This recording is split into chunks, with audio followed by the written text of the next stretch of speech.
Elaine from LHC Design. Where have you gone? There you go. Elaine is another one of our sponsors, right from the very beginning, jumped in, both feet, no nonsense, and you sponsored the green business. We did, yes. Thank you. So, it's fantastic to be here at Foundry. I have to say that last time I stood up here dealing with the semi-finalists, I didn't actually say the stuff that I really wanted to say. So I thought this time I'm going to do a script. It is quite a short script, but I thought I'd do a script anyway, so you'll have to bear with me, I'm going to read. So, as I mentioned, during the semi-finalist announcement, and as been referred to by everybody here as well, the task to shortlist to our semi-finalists was actually incredibly difficult. We thought we'd done the hard bit, I have to say, but actually that's not the case at all. As background, LHC Design decided that there'd be three of us, so myself and my two colleagues, Paul and Rebecca, to review the nominees. And basically we set out a criteria, ran through it, got the list up, all sorted. So before I get to our three finalists, I just wanted to run through our semi-finalists. And these are in alphabetical order, so don't read anything into this. So we had Amanda Foreman. She's an executive director and an environmental scientist of Planet A Solutions, which is a registered social enterprise set up just before the pandemic and focusing on addressing issues in energy supply and improving the quality of housing. Based in Cornwall and working with over 50 organisations to help them realise their decarbonisation pathways, Amanda has been developing both low-carbon strategy for businesses using architectural and renewable energy solutions to reduce greenhouse gas emissions. So then our semi-finalist number two, Elaine Anning, Operations Director of Global City Futures. Exeter-based Global City Futures helps bridge the gap between the public sector, private investment and local communities to achieve a legacy of clean, sustainable growth and future through the complex challenges of urbanisation, including sustainable development and infrastructure. Elaine has been constructively and passionately working to break down cross-organisational boundaries, achieving outcomes not otherwise achievable. 3, Kate Deacon. She was the owner of Mixed Clean Green Limited. This is an eco-friendly cleaning products company, redefining what sustainability means. The plastic-free products are refillable, highly eco-friendly, harm-free and organic where possible. Kate has been absolutely committed to ensuring that her products are so filled with eco-credentials that the list is far too long to run through today. But needless to say, she's uncompromised on ethics, on standards, on customer satisfaction and accessibility to the produce.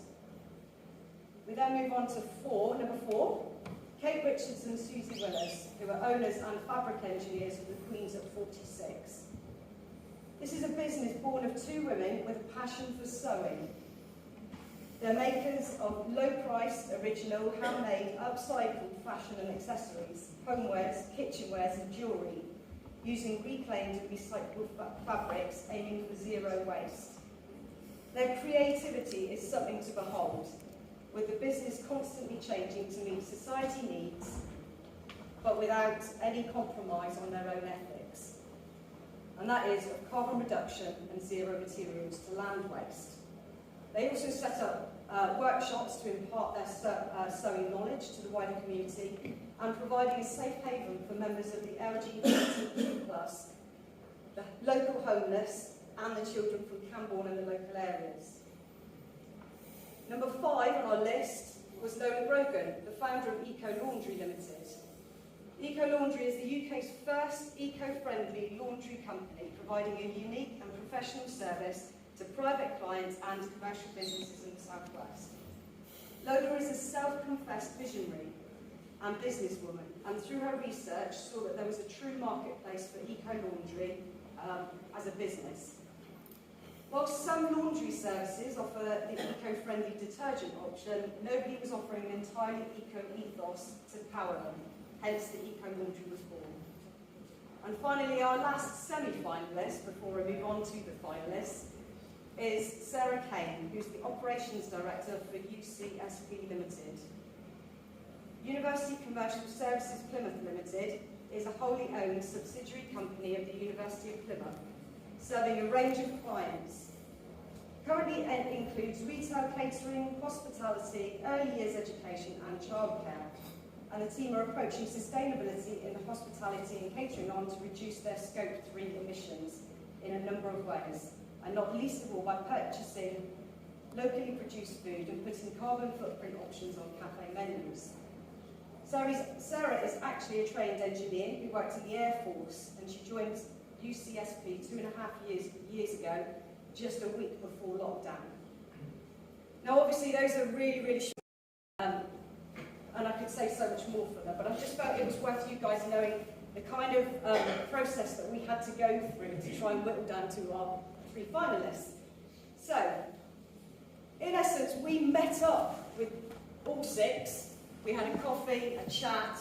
It made life so much more difficult. We probably should have just left it at reading the nominee forms, but that wasn't the case. I think that probably just leaves me to move on to the gold envelope and announce to you who our finalists actually are.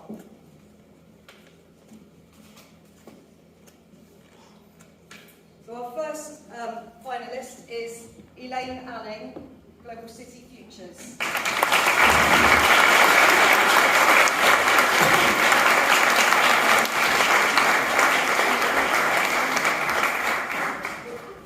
Congratulations.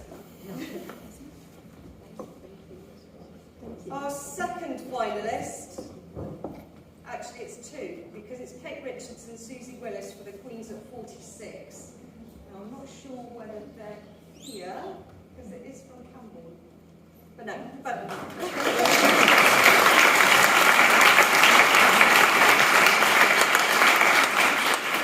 and our third finalist is Lola Grogan from the Eco Laundry Limited.